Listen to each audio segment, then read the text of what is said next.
All right. Well, I think we'll get started here. We kind of give folks like a 5-minute leeway to sort of get find the Zoom room and get here from work. So we can probably get started. Other folks can jump in as they arrive. Um, so thank you all for joining. This should be an exciting presentation again from our placemaking series on just cool placemaking projects that we're seeing happening in Boston and other places. So my name is David Wyszynski. Know a lot of you, not all of you folks here. I'm the co-chair of the BSA Placemaking Network here. Emmeline Gojak is down here in one of these boxes, is my co-chair. Hi, Emmeline. Hi, everyone. Sorry, I had a lot of technical issues, atypical for me, but here now. Yes, good to hear. Glad you're all here. Yeah, I don't know why. Normally there's a straight link from these invites, and for some reason it directed me as well back to the original sign in to get in. Sort of odd, but we made it. For today's presentation, we have presentations from 3 placemaking teams that are going to present on different scale of projects. Some projects that are about temporary placemaking, some that are more permanent, and there's also like some stuff on tactical urbanism that we'll be hearing about, and then some of these projects that are temporary but maybe become permanent, or just are supposed to be temporary and then end up being there for quite a long time, no end in sight, which is kind of an interesting way of looking at it, since if you put something there and people like it, it just becomes part of the place. So a couple of interesting things we'll see on that. I guess we get into these presentations. So I think we can, yeah, I'm going to kick this off here with Parke's presentation. So this is going to be a presentation by Parke MacDowell. Parke's the associate principal and director of fabrication at Payette, and he leads many of Payette's pro bono initiatives and combining some civic activism, management skill, and design. So I think he'll touch on a lot of those projects here. A lot of this is to demonstrate the power of design to positively shape communities, and has been recognized with multiple awards. So I'll let Parke kick us off and dive into this. Thank you, David. And thanks to each of you listening in today. I'm going to share some of my work with you, but this lecture is not really about any specific project. Instead, it's about motivations and processes. And most importantly, I hope that I can introduce an approach, a way of thinking about what we do that resonates with your own work. To begin, I want to challenge you each with a prompt.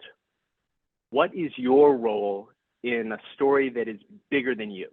How might you take your own interests, your experience, your aspirations, and compose them into a coherent narrative? And then how do you take that narrative, which is about you, and find a place for it in the broader world? What is your role in a story that is bigger than you? And the reason why I bring this up is because I find it a helpful device for myself, for understanding who I am and for making decisions about how to invest my energy. Now, in that vein, if I was to frame my narrative, it might be something like, I use fabrication to expand architectural agency, to foster shared authorship, and to position my collaborators for success on their terms. And through some of my public-facing projects, I'll show you what I mean by that. As an architect at Payette, I work on projects of all different scales, from small installations and residential work to massive research buildings and infrastructure projects. On every project, we aspire to embed amenities that serve a broader community, one beyond the bounds of the design brief. A bridge, for instance, might become a sculpture which communicates this community is worth delightful public spaces. Part of my role is to conceptually frame a project, to communicate the core priorities to stakeholders, and then to provide structured opportunities for meaningful community engagement. And the aspiration here is to invite the end users, folks who will use the piece, as collaborators, as co-authors really, in the design process. And that's what makes a project successful long-term, long after the designers leave the scene. One of Payette's close nonprofit partners is this placemaking group called Beyond Walls. And together we align our arts initiatives with the strategic goals of community partners to improve shared spaces. So we engage those local stakeholders as collaborators, both in defining the problem and in developing the solution. And this approach has delivered successes in communities like Lynn, Massachusetts, just north of Boston, where a constellation of urban improvements changed the character of the city. We are thoughtful about framing our contributions within the value structure and the priorities of our audience. So for example, here in Lynn, we've got a rail line which cuts through downtown, and the city identified that railway underpass, there's 3 railway underpasses, as areas of increased crime and vehicle pedestrian accidents. They said, we need better lighting here. And we did more than just illuminate these underpasses, we made it epic.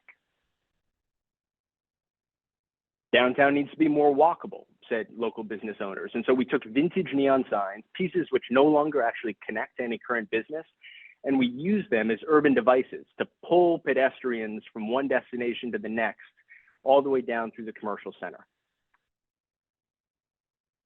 Since the first Lynn Mural Festival in 2017, over 100 murals have elevated the stories of that community. So these are building scale pieces that say, we are here and our stories are worth telling.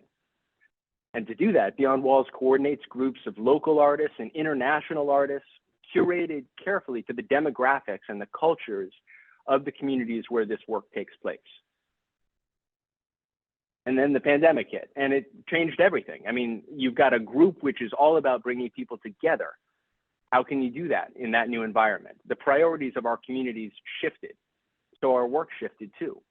And a project we call WASH came out of this prompt from local health organizations. They said, at-risk populations, particularly the homeless, they no longer have access to hand washing because restaurants are closed and businesses are closed and municipal buildings are closed. We need to address this problem. And so we did that. We said, we will build a solution which can be executed with local labor, a designed response, which is not just, the level of a porta potty, but something which says this community is deserving of nice things, built by people that live right here. And the business community saw the success of WASH, and they said, we need something like this for outdoor dining. So we developed Fold, the sister project to WASH, and this is laser cut, it's like stainless steel origami. And the design allowed for many hands to be meaningfully engaged in the production of these collective contributions to the shared environment. One of the opportunities that was embedded in the challenges of the pandemic was this reclamation of public space for public use. So right now, I think that continues, perhaps now more than ever. There is a public appetite and a civic value proposition that affirms this kind of work. I'm keen to capitalize on our current momentum to deliver fast and attainable, meaningful change. And we're doing just that. I mean, Beyond Walls and the Mural Festival, specifically, that Mural Festival has grown to include over 180 pieces in 11 cities. And you've got local and international talents.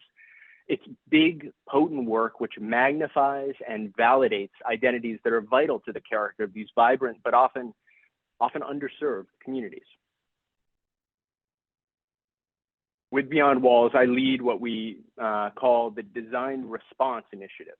And so on these projects, as with all my work, fabrication becomes a key device for design agency. Here in the Payette shop, we have a CNC router, woodworking and metalworking tools, and our capacities are augmented by a broad network of specialty providers and manufacturers. Hands-on fabrication, it can also provide an entry point, especially for youth. And BEND came out of this summer program we did with Boston High School students. Broadly, the studio was about learning how to read public spaces, and through reading and understanding, cultivate one's own spatial agency. And this big installation piece, BEND, that we did, we built it together to embody those priorities. Another project in the Roxbury neighborhood of Boston. This was a community garden that was developed on the site of what was once an information center for the local Black Panther movement. And working with students from Northeastern University, as well as neighborhood residents, we researched the local history, we interviewed neighbors, and we coordinated with the city and other stakeholders. The Black Panther Commemoration Project, as we call it, it uses public art to highlight this local history, specifically a social justice activism, which happened right in that location. And I find that type of hyper-local artistic solution particularly affirming. There's a spirit which underpins this project and others like it, which is present in that place long before I entered the scene, and it will continue long after our work is done. And it will grow and it will evolve and it will make room for new contributors. And that's incredibly exciting. We have another project like that in Boston's Chinatown. This is work that's spearheaded by the Asian Community Development Corporation. They call it an anchor initiative. This is an activation that reinforces the cultural identity of Chinatown. And it's our piece here is called Dancing Dragon. It's located on the perimeter of that district. And so as an anchor initiative, it protects that area from the kind of erosion, like a cultural erosion that happens around the perimeter of those districts. Dancing Dragon tries to prevent that.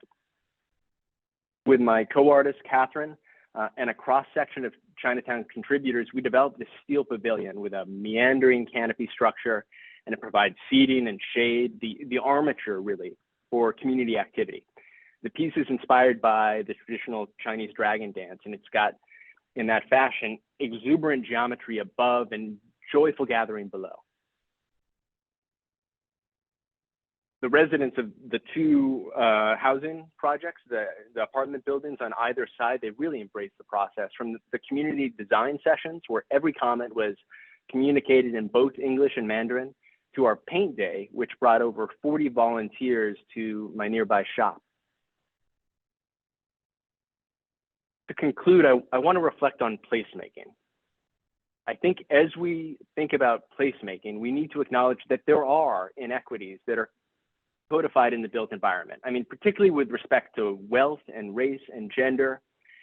And because of our agency as architects, I think we have an obligation to both recognize that reality and take action to make the world better.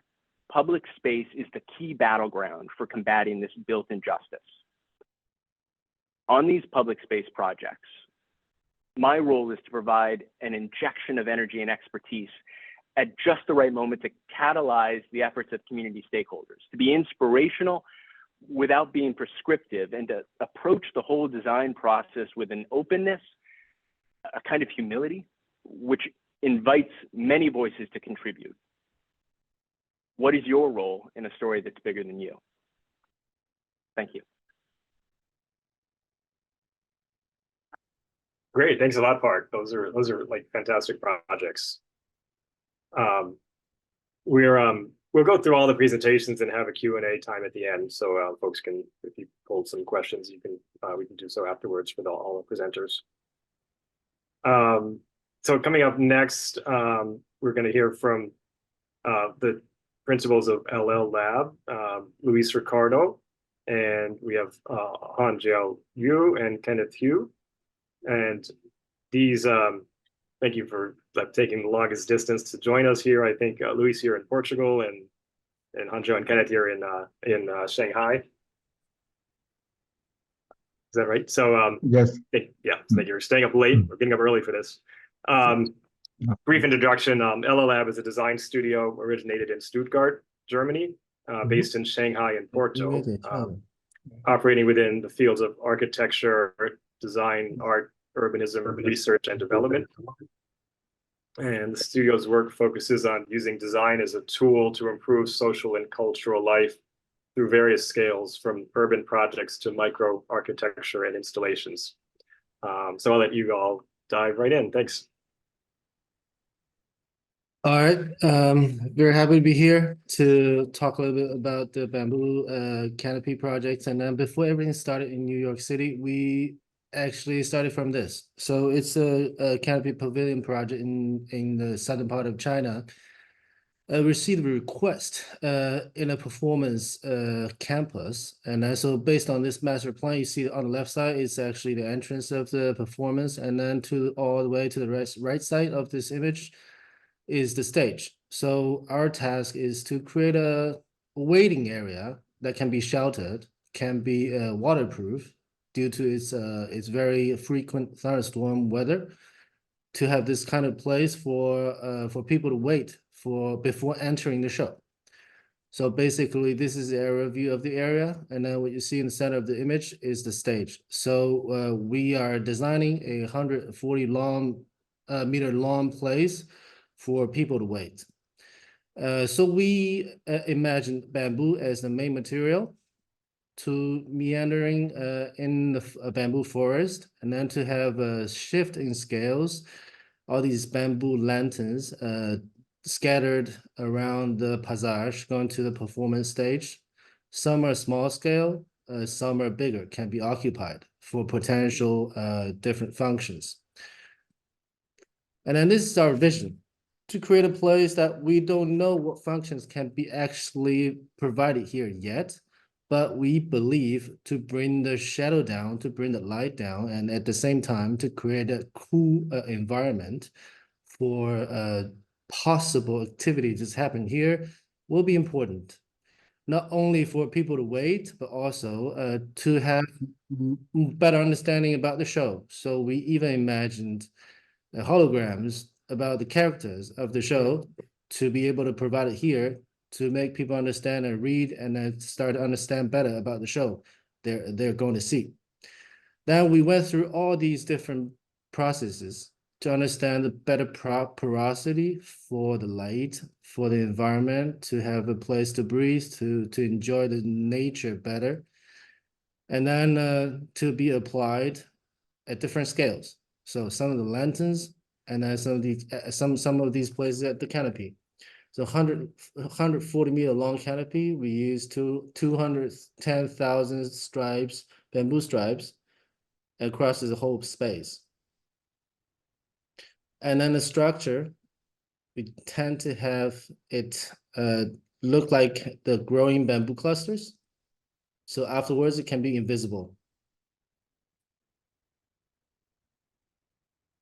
This is a place how we imagined. On a day of photo shoot, we happen to have all these dancing school people who are training here and then are going to grow to a performer at the stage. So these guys are all coming here to dance and practice during the day.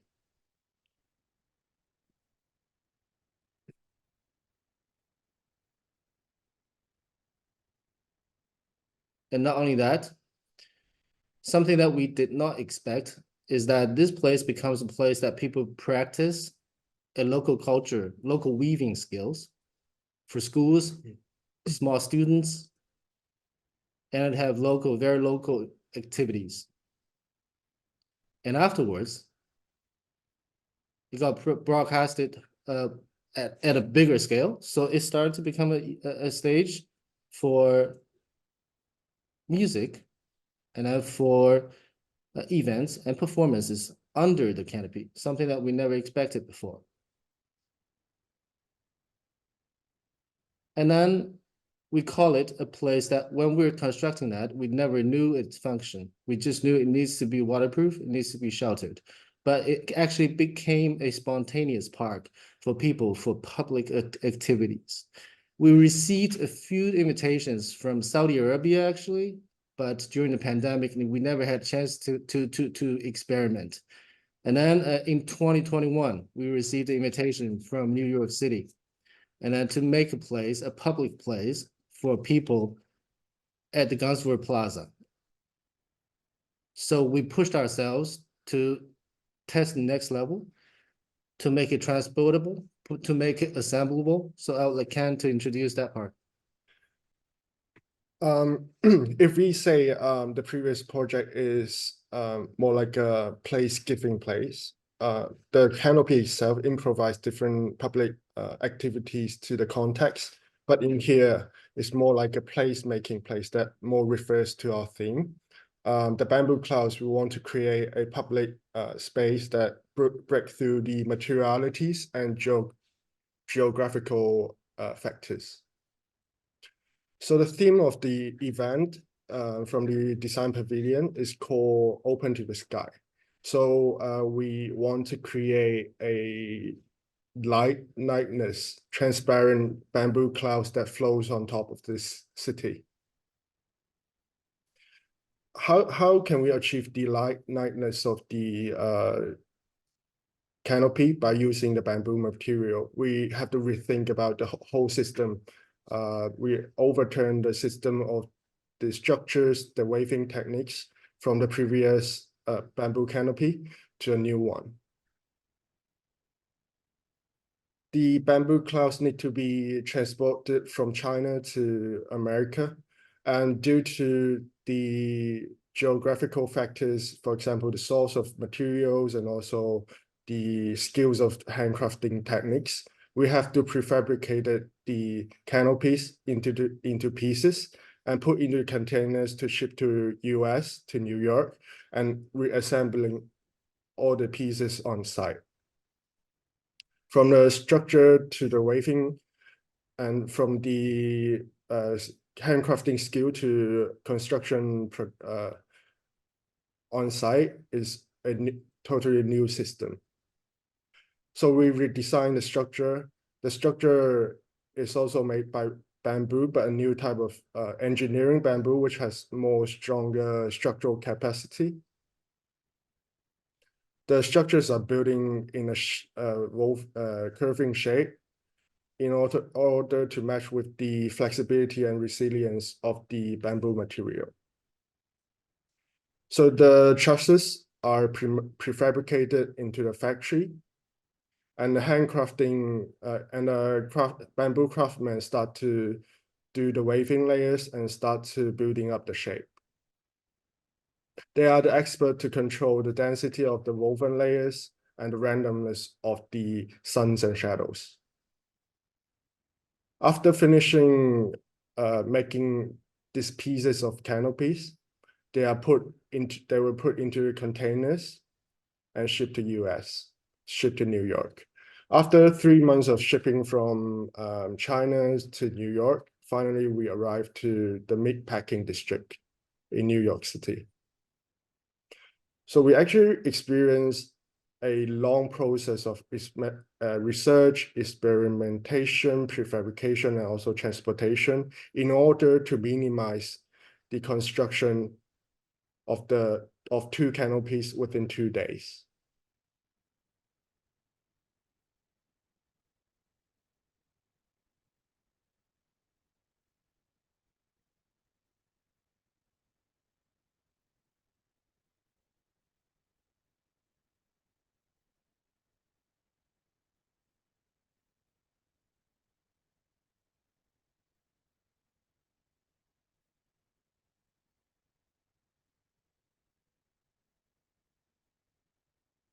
So in here, we actually try to use a more universal productions and construction to transfer a local Chinese materials and a very traditional handcrafting skill from another side of the world to New York City. The niceness of the structures and woven layers creates a floatiness to create a bamboo clouds on top of the city. And all this handcrafting techniques actually creates a very homogeneous lighting for the people who are sitting underneath to enjoy the sunshine. And not only for the material itself, but also more importantly, we want to share public value that same as the Highline, to create a space for the people to sit, to enjoy, to talk, and to have a look at the material. So we explore the material and sustainable material that always been underestimated. We try to inspire and to push the boundary of using the bamboo material. And also, the more importantly, we want to create a public space that with a new environment, a new atmosphere, and new nature that never existed before in New York City to give to the people.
And this is the meaning of placemaking, to use our knowledge to transfer something that traditional, contextualize to another side of the world, to share to the public of the city, to the people of another country.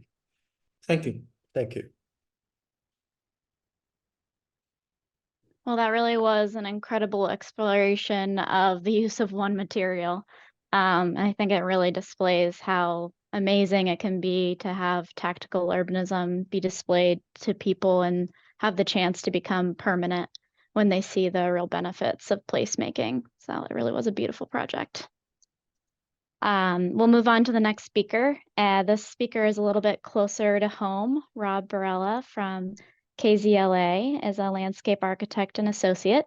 They do a variety of many different projects. His specifically, you may have seen passive parks, playgrounds, master plans, parklets, and many other forms of tactical urbanism. I've gotten to walk through this very project on the screen on my way to appointments in Chinatown. And he's done a number of other projects with the city of Boston. So looking forward to hearing more about your projects, Rob. Great. Well, thank you so much. Yes, my name is Rob Barella. I am a landscape architect. I work with KZLA in Boston, and we are a small group of landscape architects, work on a wide variety of projects from passive parks, do a lot of historic preservation, a lot of playgrounds, all of which thinking about meaningful placemaking. Really a treat to be able to speak tonight about one project in particular, being our Phillips Square Tactical Plaza. It was a bit of a unique one for us. It's just been like a really interesting process. But here's kind of a snippet of the things we do. We always try adding a little bit of vibrancy and fun into some of our designs, thinking about very, site-specific designs with the projects, and then just thinking of how we can add a little bit of color and texture to some of these places. So the big question to start with here is, what is the Tactical Plaza?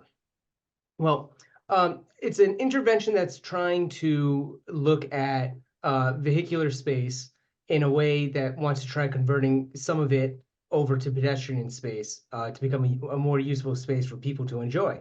And it typically involves carving out an area of pavement that's considered to be excessive, so that if you were to remove it or block it off temporarily or whatnot, you're not really interrupting the flow of traffic, and then you're able to gain all that space back for other types of uses, programming functions, and other pedestrian amenities. In this particular case, this was a pilot program.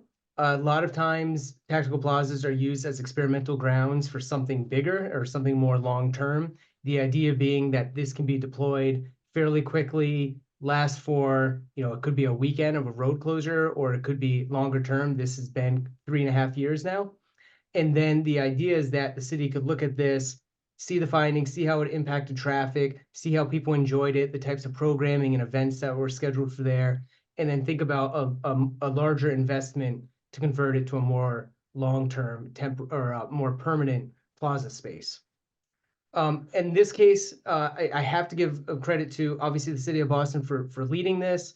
There was an excellent community group we worked with Chinatown Main Streets, that they were kind of advocates for this. And they all kind of had this initiative leading this towards a way to help local businesses, provide a little bit more foot traffic, to provide a place for people to just enjoy the streetscape here. Because as you'll see, the streetscape is very vehicular, and there's not really much emphasis on pedestrian amenities throughout the streetscape. So to start with some orientation, we have the Boston Common in the top left. Our site is right here in the center, and this white outline is the extent of the Chinatown neighborhood. Many of you are probably, if you're around the Boston area, familiar with the Chinatown Gate, which is really the gateway into the neighborhood. There's a big presence. It's the threshold crossing into the neighborhood. You've entered from downtown Boston into the Chinatown neighborhood. Our site is positioned at another threshold along Harrison Avenue, where you're coming down from downtown Boston or from the Commons, and you don't really get much of a sense of place. You don't really get this feeling that you've entered this new neighborhood that's such a tight-knit neighborhood and has so much kind of a uniqueness and different character from, say, like just across the street in downtown Boston. So we really wanted to treat this as another gateway into Chinatown. This is a color-coded diagram, and this was a need score rating from the 2015 City of Boston Open Space Plan. And what these color-coded areas are telling us is that this area is in a high need for open space for residents and businesses as well, but a high need area for more open space. As we zoom in, still looking at the context, you'll see that we're positioned around a lot of mixed use, some residents, a lot of local businesses, a lot of small local businesses. So that was all the more reason to try doing some intervention here that would help provide a much needed place for gathering, where people could enjoy lunch from a local restaurant. And mind you too, this was all before the pandemic, which is important to note. I think everyone now is kind of used to seeing temporary outdoor dining. I feel many of those sometimes take on a kind of privatized approach now with outdoor dining. This is a truly just public temporary space that is now going on almost 4 years. Here's an existing conditions photo to give you a sense of what we were working with. Very wide roadway. So when I talk about carving out pavement, we try to make sense of how much pavement's out there, how much is actually needed. We don't want to interrupt traffic flow. We don't want to take away parking spaces, but you can just see where pedestrians are forced to the far sides of the road. They're 50 feet apart and just up against the buildings. There's no way to really have much activation along these sidewalks. There's not space for furnishings, tables and chairs, bike racks, things like that. So this space was really going to help activate this portion of the neighborhood quite a bit. If it looks familiar, yes, this was the location of the Ghostbusters headquarters. Fun fact. Anyway, so then we start with our road diet diagram. And what I mean by road diet is we look at how wide the roadway is and how wide it needs to be. We mark off how many parking spaces there are and how many that we want to maintain. And when we start to carve out this area, what we come up with is a fairly sizable space for pedestrian activation, so that we can convert all of that kind of unneeded asphalt pavement into a temporary plaza space for pedestrians. We've shifted parking from the curb out to the road.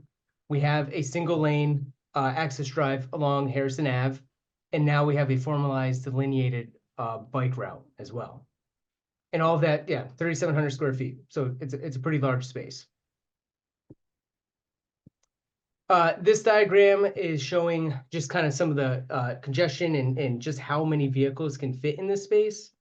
Also showing how many people drive white BMWs in the city, but otherwise a lot of vehicular emphasis here, and pedestrians really just along the outskirts of this pretty important roadway, since it's serving as that threshold and gateway into the neighborhood.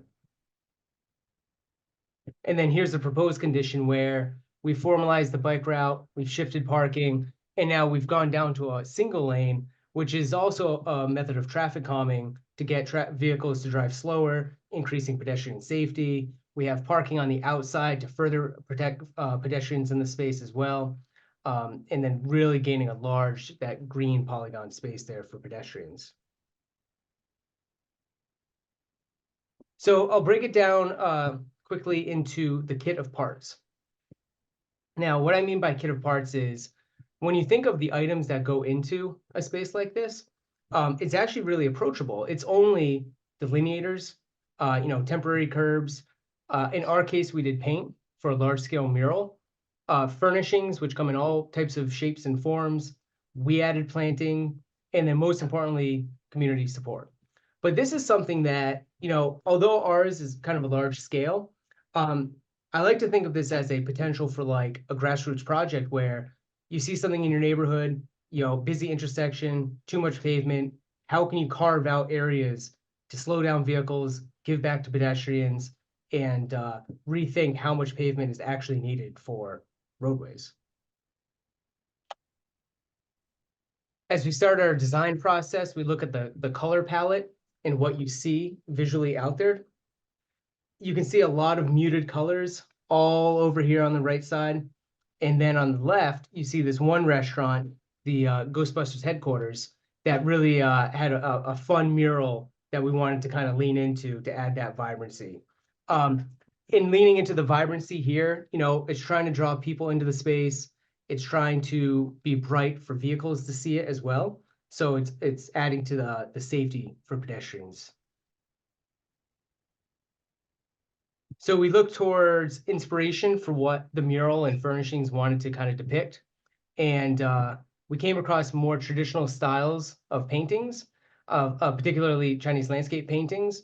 And what we really liked is that they were able to achieve depth through these mounds and these hills in different shades of green and tonalities in there. So we felt like that could be a really interesting thing to lean into and take a contemporary approach on. So in our mural, we're trying to emulate the hills, the rolling hills, and the clouds and things like that.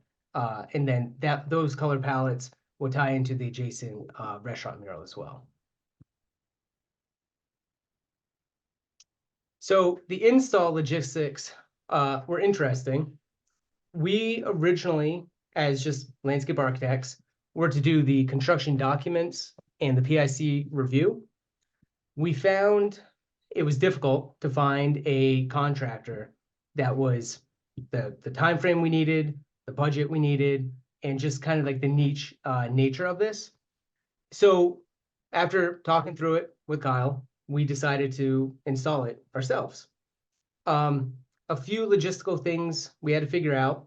Obviously, how to keep our office running during this time. We were rotating staff to run down from the office. We had to learn how to get a bond. We got a street occupancy permit. And then otherwise, it was a matter of renting temporary fencing, a pod for storage, and then figuring out coordinations of materials. Because if I go back to that kit of parts, it's all very approachable. It's just, it seemed very intimidating at the get-go, but we got into it, and I'll show you the quick transformation that we were able to achieve even at this scale. So fortunately, I take photos of everything, so I had time stamps on these. We start on 8/19, the fence is up, we paint a grid, and we started painting.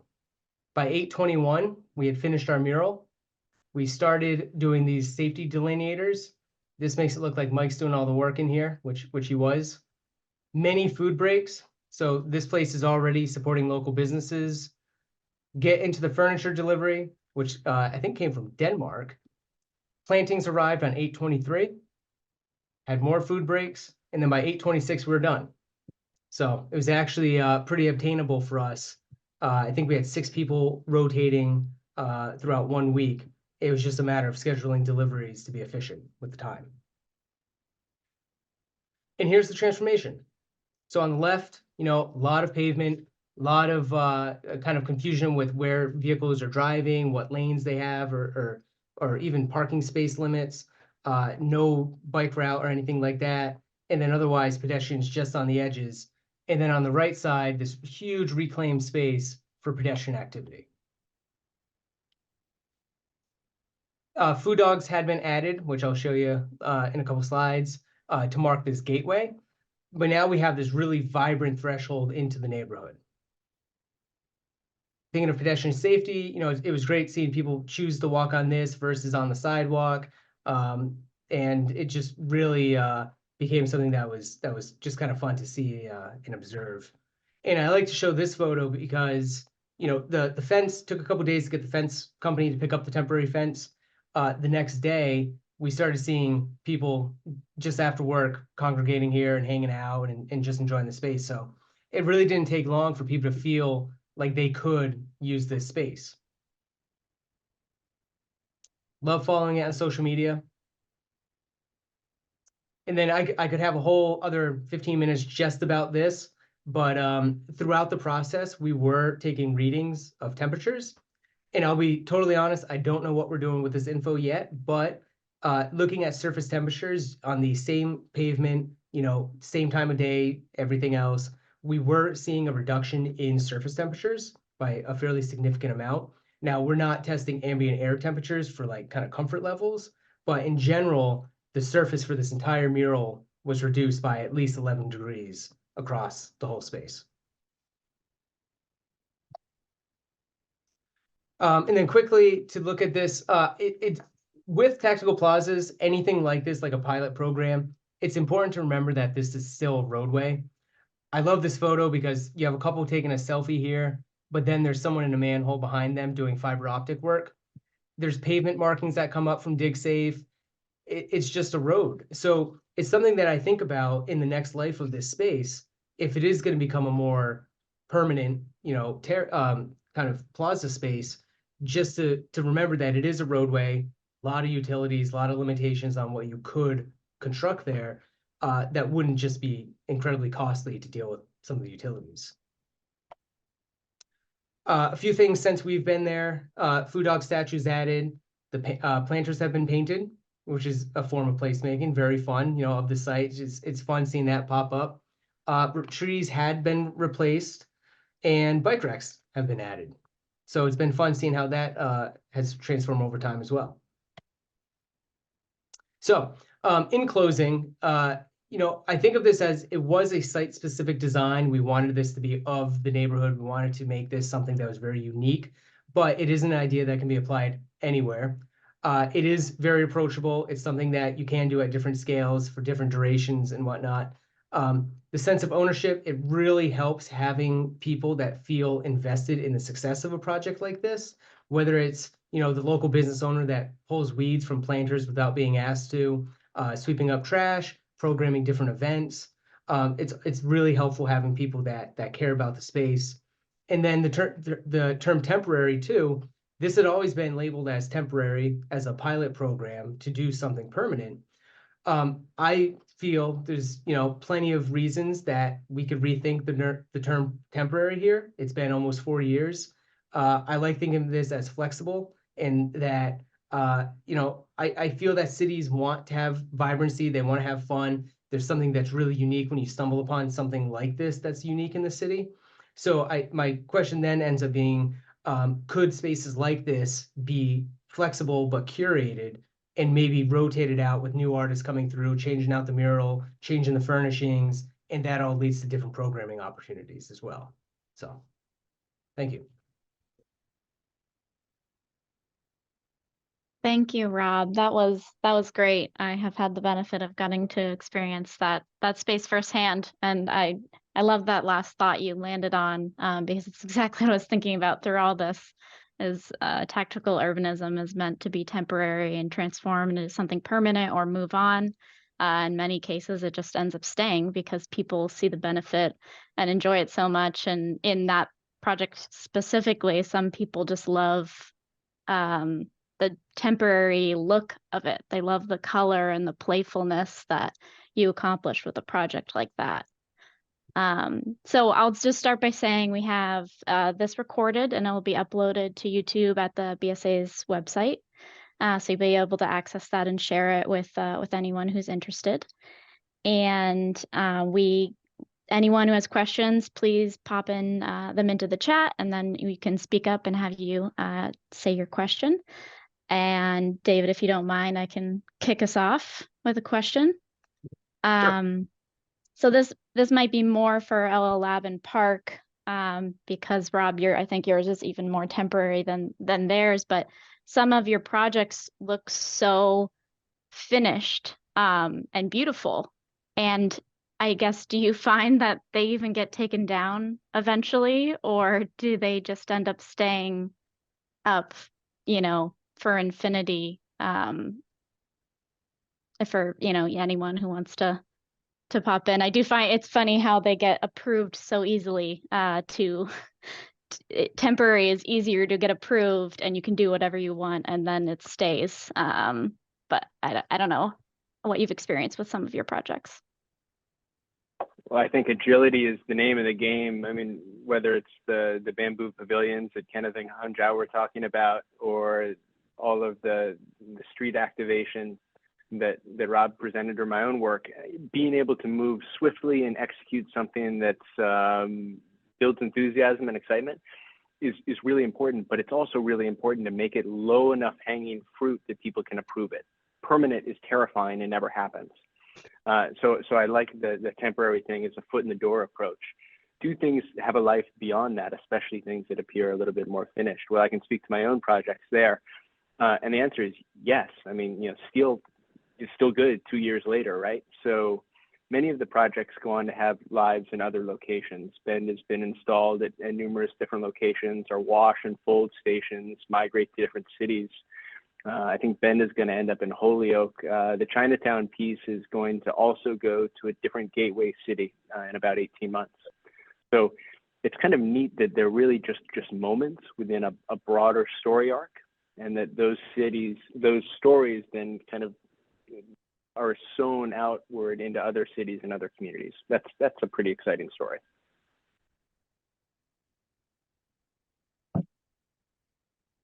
Maybe I go for this one.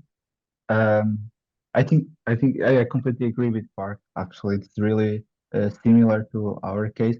But the China bamboo from the New York bamboo, maybe it's actually the biggest difference is the temporarity of one and the other, right?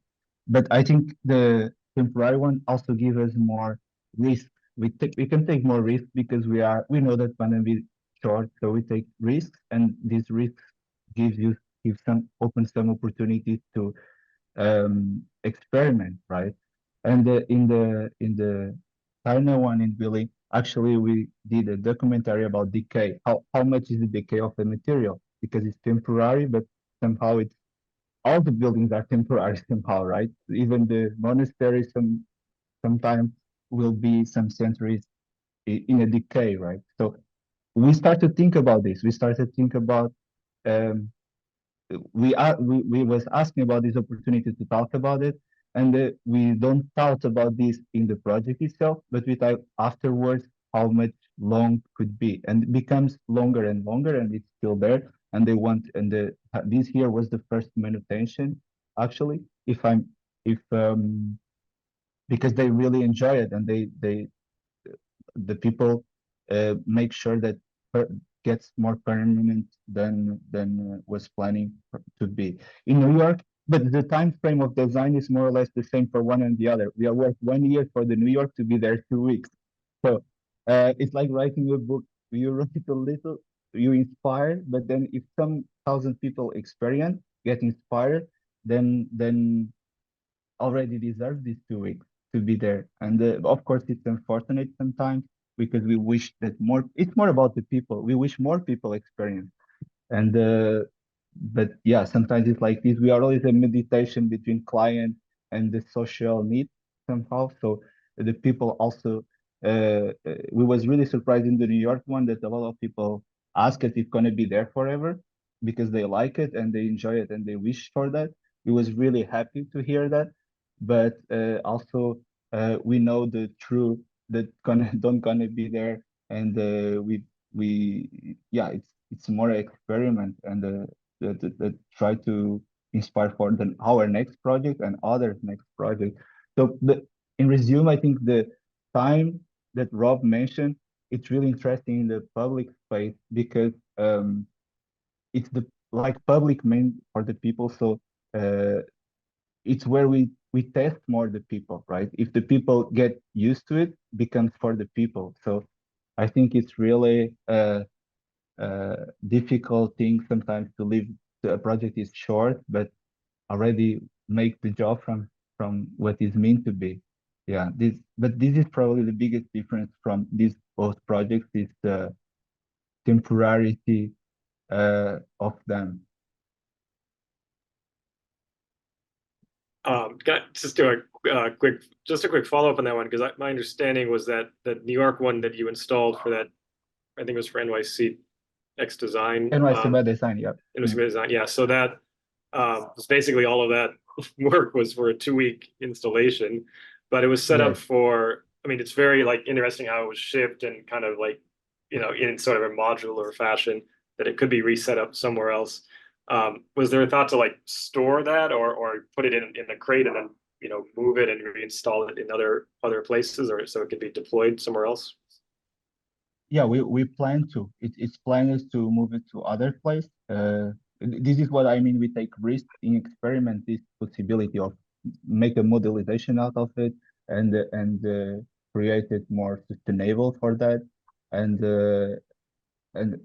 try to this full effort, more than 1 year work, try to live a little bit in a different way, different places, and but it's was a really challenging for us because of a other thing that is really different from the wheeling one is the site-specific design, right? Site-specific in the mean that wheeling belongs there. You arrive there and feel that this has been there forever, which what we like more in the design. In the New York, you see that it's the intrusion there. It's not don't belong there. But we try somehow to take the advantage of that to make it more expressive in this way. So we play with this a little bit that we are not used to it, and has a really good result. It's why we try to have it more, think more about things that we was not thinking before, like model projects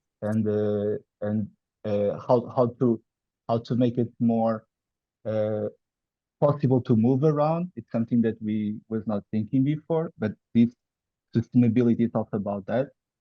So yeah, this trigger other thoughts for the office itself. So it's already for us was also a good value, not about for the public, but for us, it's opportunity to rethink this.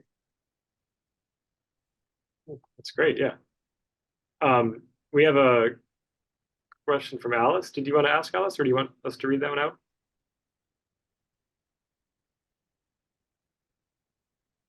Hi.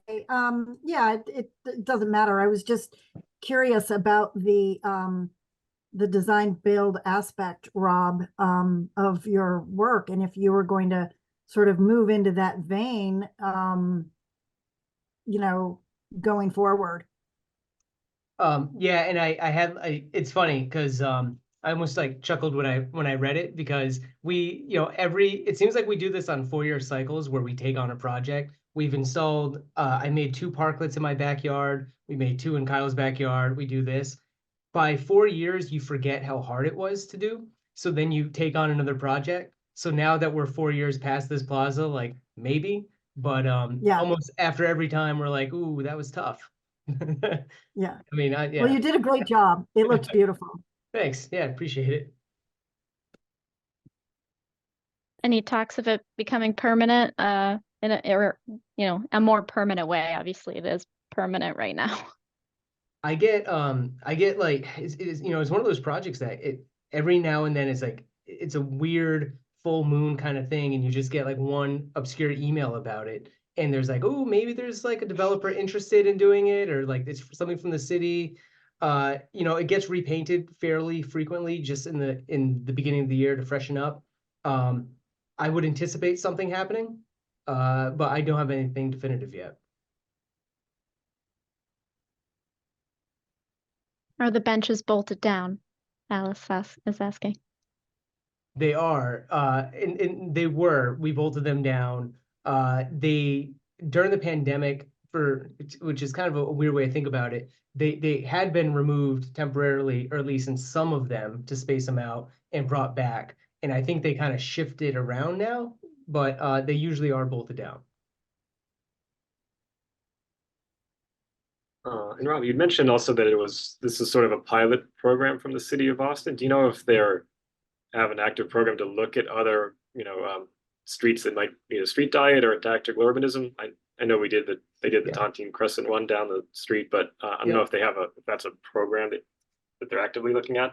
So Tontine Crescent is a good example for anyone interested, because that did last 3 years fairly on the dot, and then it became something constructed afterwards. So the more built example is out there currently. This was shortly after that. The city of Boston has a whole brochure specifically on tactical plazas. So they, similar to like a parklet guideline, they have one just for tactical plazas. I don't know if there's a program just to study this, but I know like Mayor's Office New Urban Mechanics is always looking for like interventions like this. So I'm sure that's on their radar. There are some people at like Jacob Wessel, he's like from the city of Boston. He's like specifically for tactical urbanism and these kinds of projects. So it seems like they always have something in the works still. We did a pilot program on parklets for them back in like 2013 or 14 as well. So they like experimenting with these short-term ideas.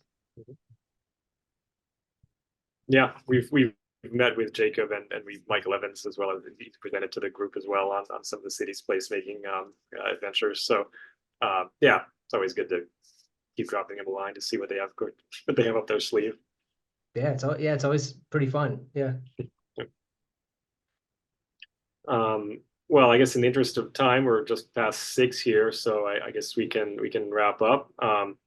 If folks have any further questions, you can feel free to reach out to me or Emmeline under our contact info on the BSA Placemaking site. We can get more information back to these guys, for the presenters here. And if you have any interest in joining with our placemaking planning collaborative group, also reach out to us. And we have a core group that helps put together these events and our outdoor placemaking events we tend to do in the summer when it's warmer.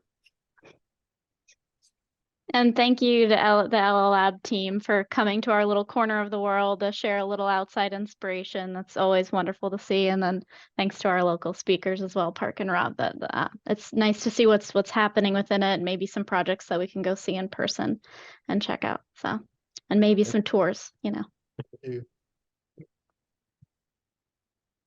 Well, thanks everyone. Hope to see you all again soon at our Thank next you. presentation. Thank you. Bye-bye. Thank you. Thanks a lot. Thanks, everyone. Bye.